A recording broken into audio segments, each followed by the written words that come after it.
Welcome to the Way to Go podcast. I'm Bill McMahon along with Steve Sargent. Glad you're here, buddy. Thank you. Glad to be here. So, yeah, I'm always happy to see you. I'm glad to see you too. Yeah. It's all good, right? Oh, yes. All is well. Good.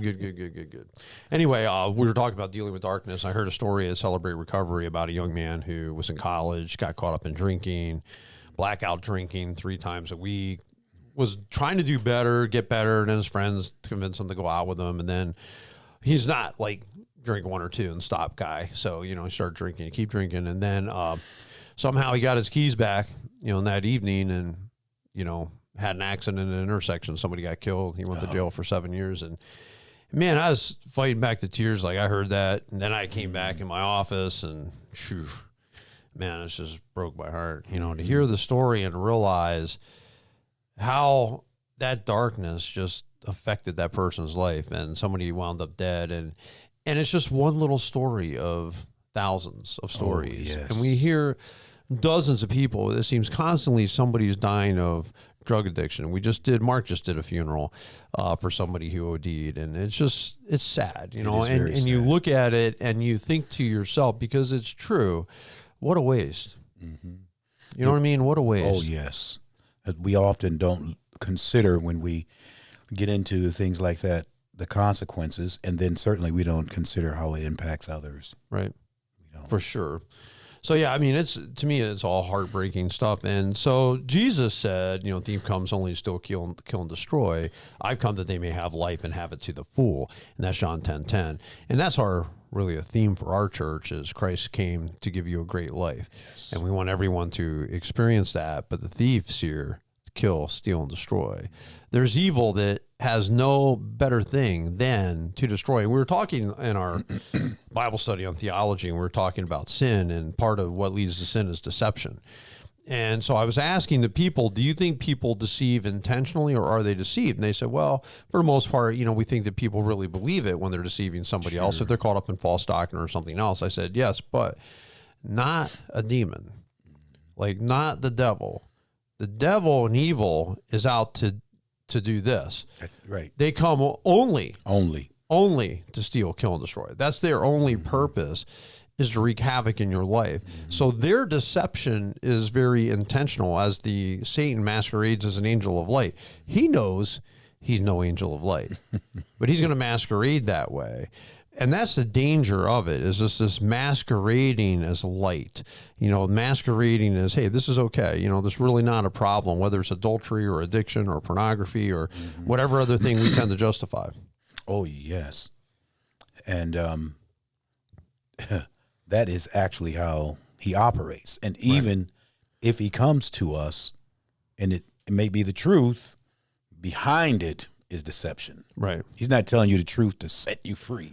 Right, exactly. He's telling you the truth to lead you into a path of deception. Or a half-truth. Right. Or a partial with the rest, like you said, being deception. Mm-hmm. I heard one time a preacher say, he was talking about evil, and people say, well, there's a lot of good in it. He goes, there's a lot of good in rat poison too.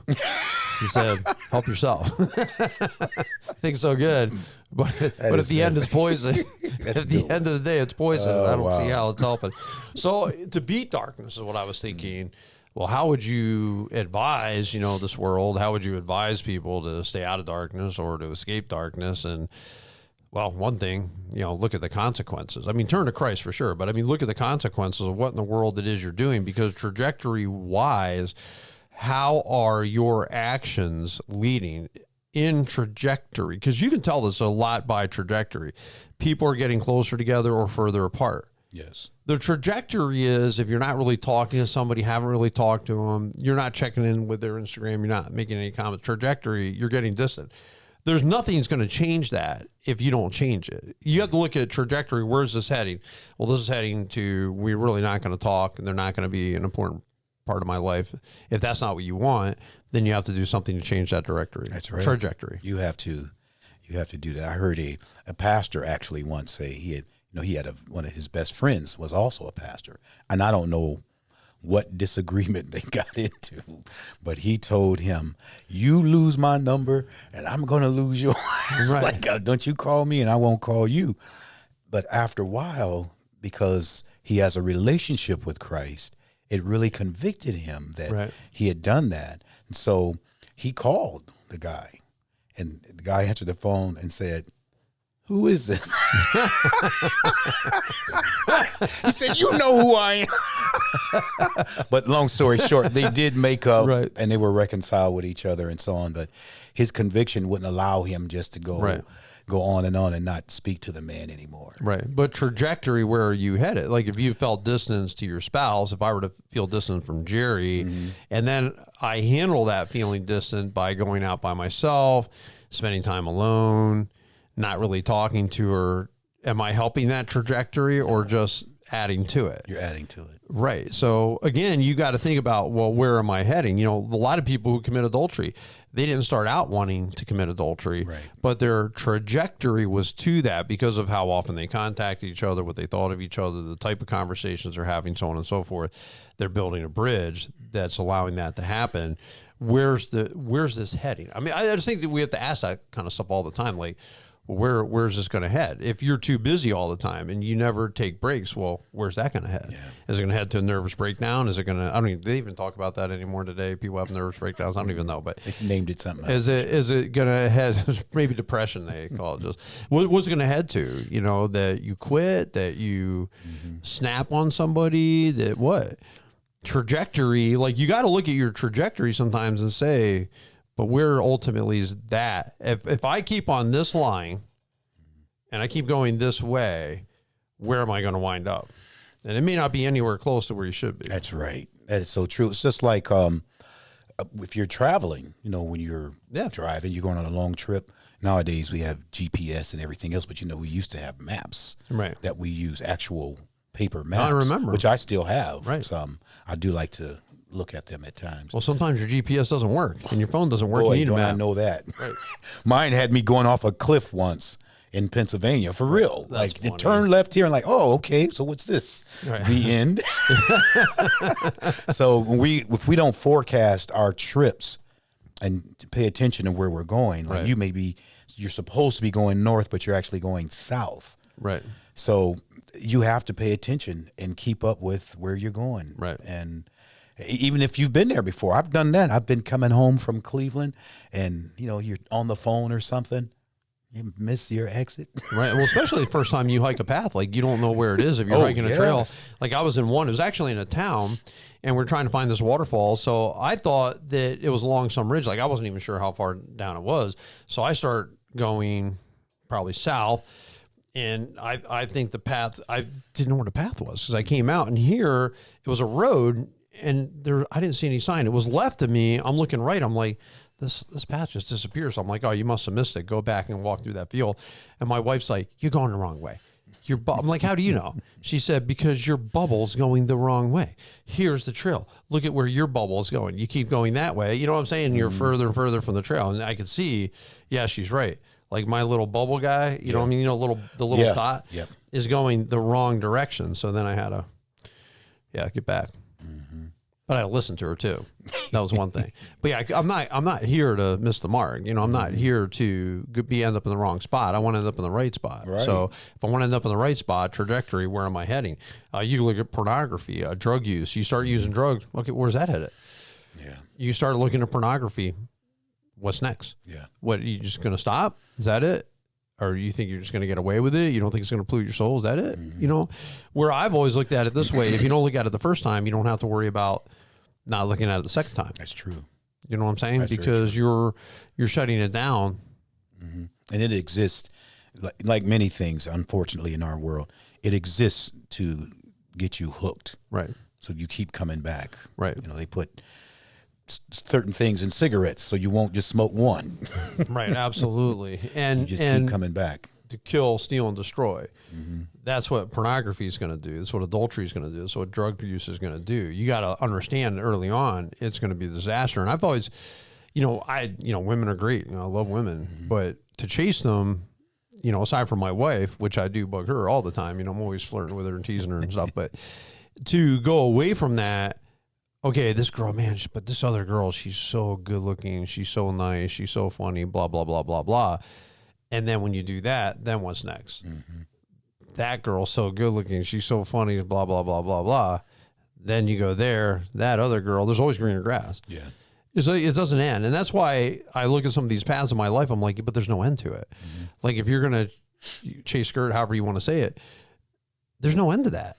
Yeah. Where's that going to end? Well, it's going to end. It's going to end in divorce is where it's going to end. It's going to end in your kids not talking to you. It's going to end in you not having a good reputation. It's going to end in, a lot of things, not good things. So that's all the stuff you got to think about. It's like, yeah, but where does this end? Like where does it put me? What could happen? What kind of effect could I cause by doing this? Right. Right. Oh, yes. And that's something that we don't often consider. And that's why it's so important for us to stay in the light, walk in the light, because the light, you ever clean up at home, like dust? And this bothers me because I'll do that. You clean something, you think you got it all, it looks shiny, and then the sun comes out and the light shine on it a certain way, like, where did this dust come from? Right. And that's why we have to stay in the light, because the light will show us. No, I agree. Hey, you're going down the wrong path. Right. We need to dust over here more.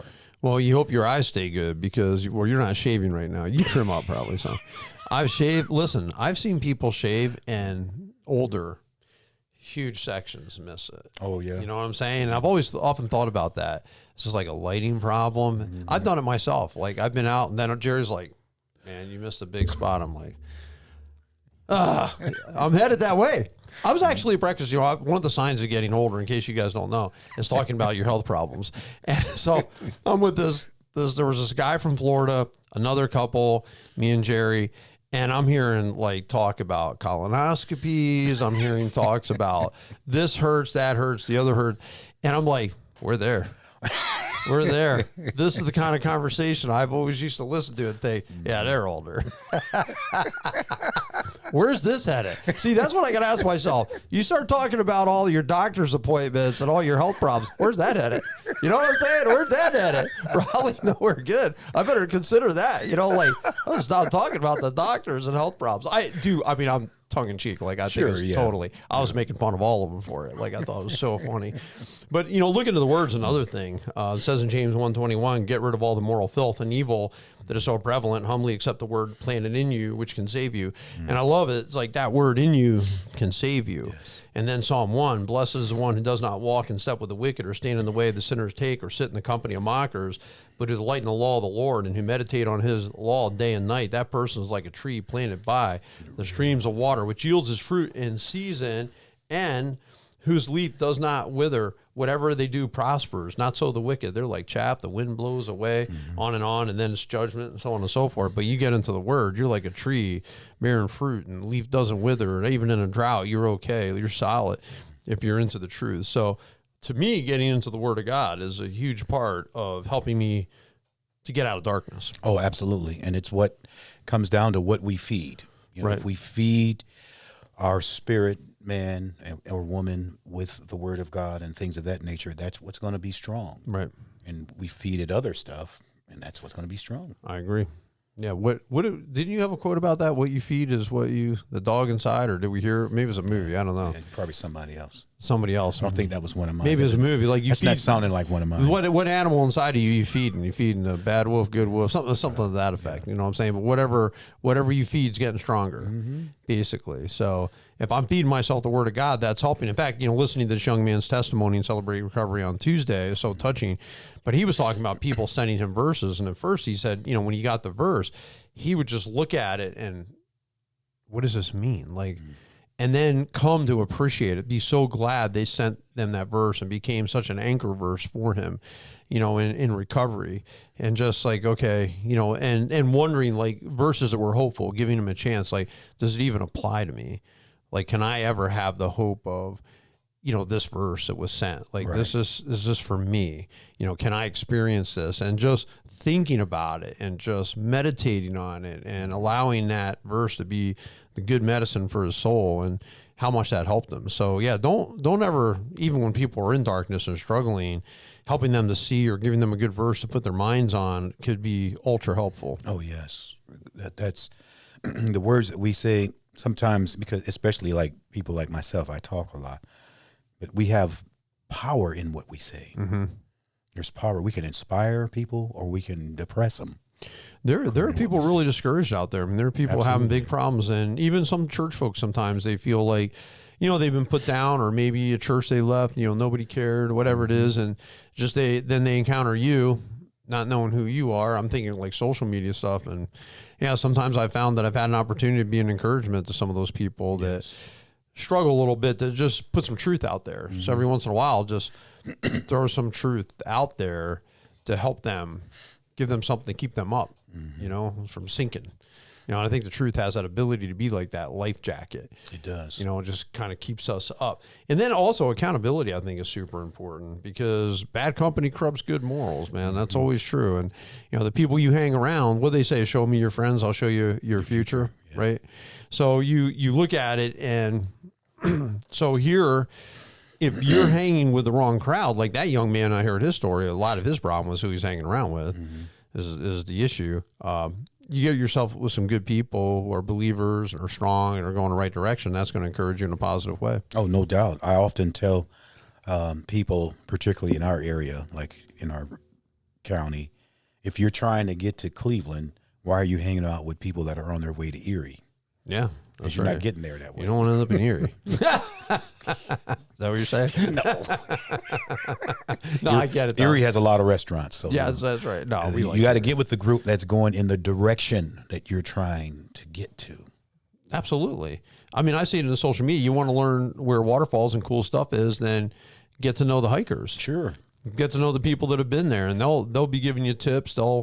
Sometimes I'll get questions about things and I'll explain, and then sometimes people will jump in and say, hey, by the way, you're saying you didn't know how to get down here. Here's how to get there. And I had 2 people write to me recently and just tell me, because you're in, especially Instagram. I don't know if Facebook works that way as much, but Instagram kind of keeps you in your lane.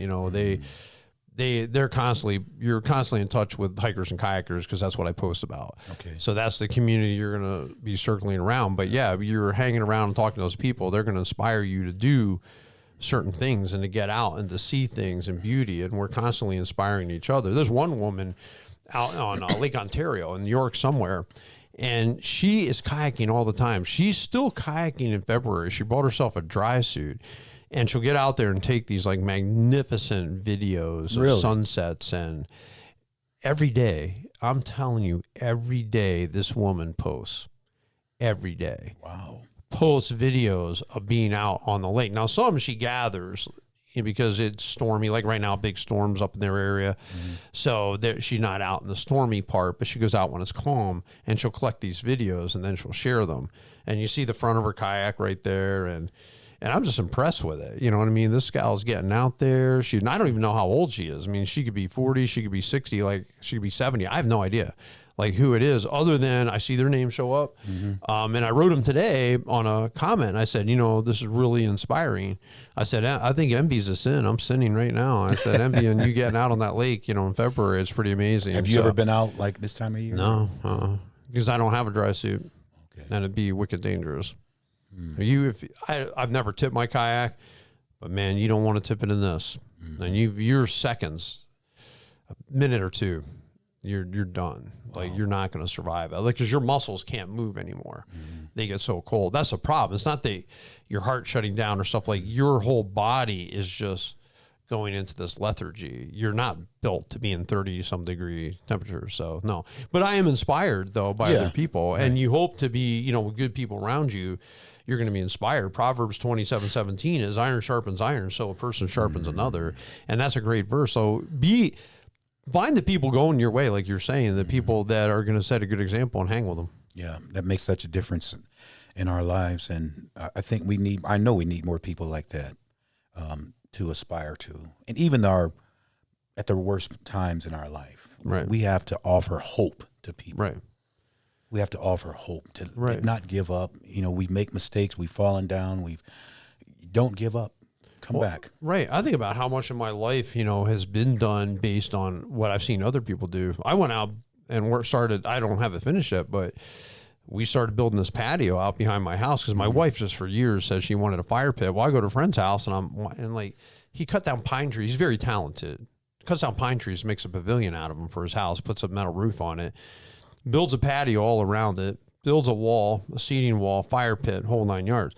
I'm looking at this. I'm like, I can do that. Jerry laughs, thinks it's funny, and I'm seeing him. I'm like, We can do it. I went out and laid out it's 24, 25 feet long, 18 feet at places out. You know, I mean, it's huge, just huge. I had another guy, I had to go get every rock. You know, I got to put my hands on. I dug the footer myself. Mark came over and helped us pour it with a guy named Chuck Drenick. And then that got set. And then this guy, Chuck from our church, he's a mason. He came and set the wall. It's right now it's 48 inches tall in spots. Wow. You know what I mean? Because we needed the retaining wall to build the patio, to put the floor. So I'll figure out how to put the floor in yet.